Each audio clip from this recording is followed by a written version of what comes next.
All right, Ramon, here's the swing you sent me via email. So let's check this out. I'll let it play first.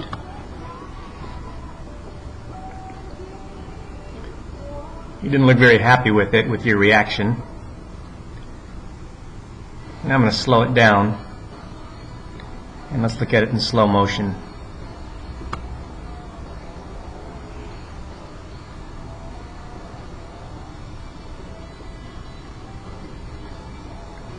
A couple things catch my eye first, and let's take a look at what's going on with your body as you swing the golf club. So here's your setup. There's your takeaway, and let's look at your lower body. From there to there to there. So here we go. Pretty quiet lower body, which we've talked about. But now as you finish your backswing, you can see the hips are still rotating too much.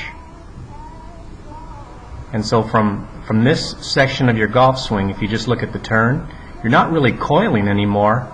Your shoulders are turning more because your hips are turning more. So you're not really coiling anymore. And then some of the things that we've talked about in the past as signs that you have turned your hips too much is this big opening right here between your legs. Also, if you look at your right foot, you roll to the outside of it as you finish your backswing.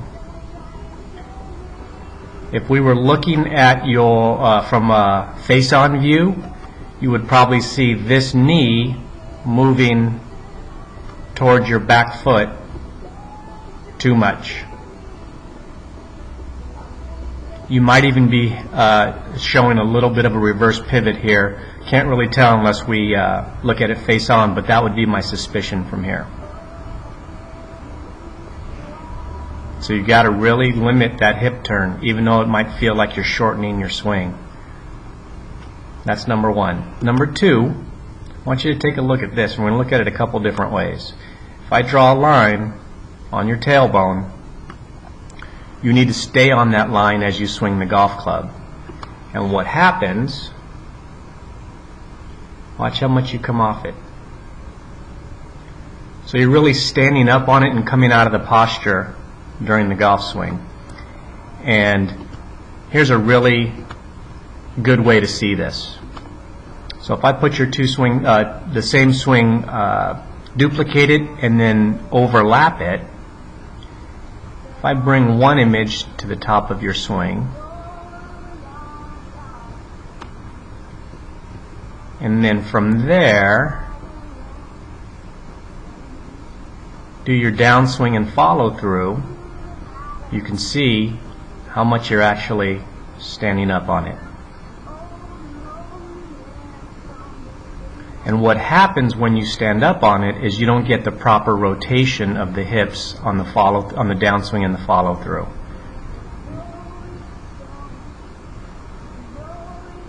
So here's impact, and you can see just how much, again, you've stood up on it.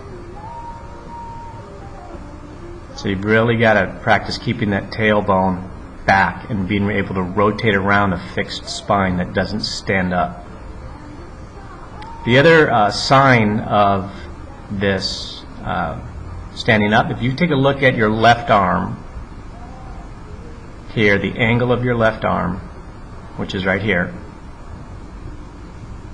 and then as you come through, because you stand up, look how much more vertical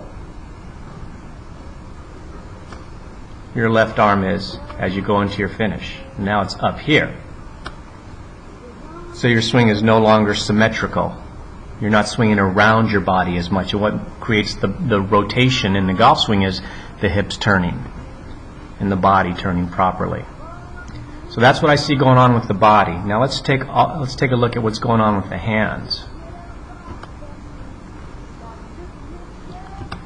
From the top of your swing, the first move your hands make are towards the golf ball.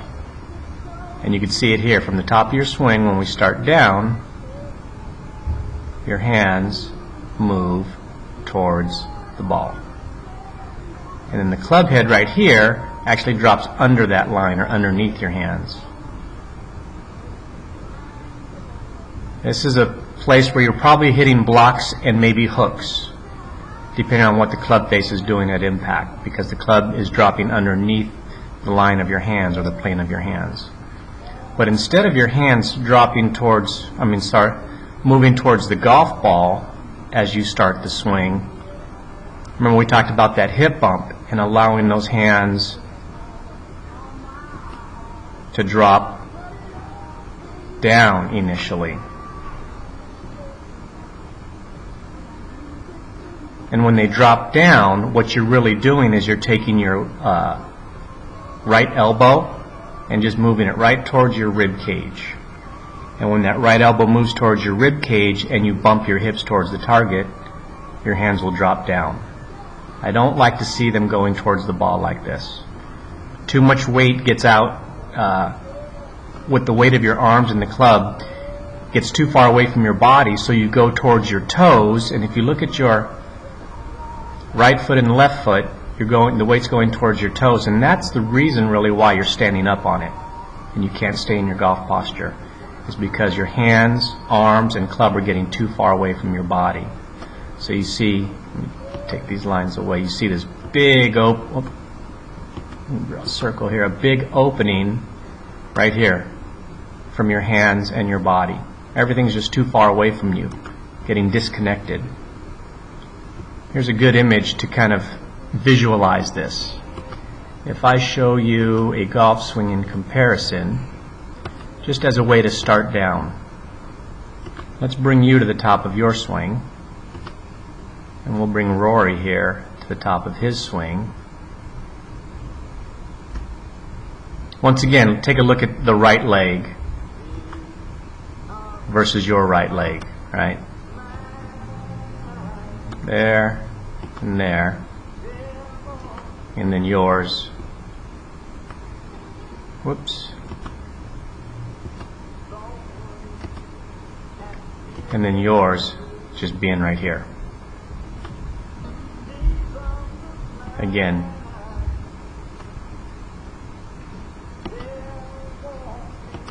over rotation of your hips. Alright, but let's draw this line again. There's your hands moving towards the golf ball. Here's a line from Rory's hands to the golf ball and a line that comes down. Watch the start down. And look what his body does.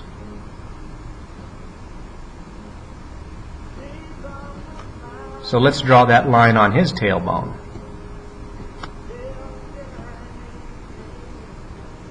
Stays a lot closer to that line and touching that line, but his hands are dropping down.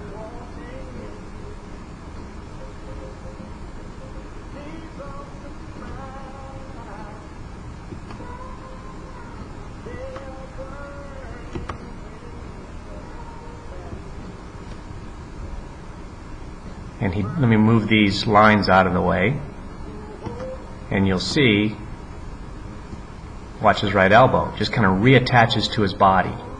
So now, when he's halfway down, look how close his hands are to his legs.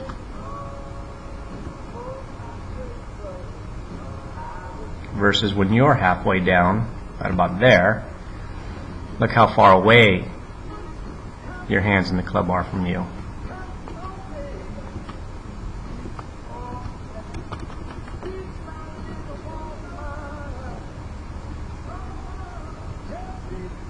So body, and what's going to happen with, don't over rotate, and then as you start down, you almost want to feel like you're sitting down a little bit during the start down. Take a look at this move here with your body. Sitting down just a little bit. And that allows the hands and arms to drop and stay in close and stay connected to your body so that you won't stand up and come out of your golf posture. So to me, I see, again, the main thing, don't over rotate and then the first move of the downswing is going to be the key for you to make everything happen. We'll work on this more next time we see each other, but thanks for sending me the clip, and keep doing that on an ongoing basis, and I'll do the same kind of thing where we break it down and analyze it.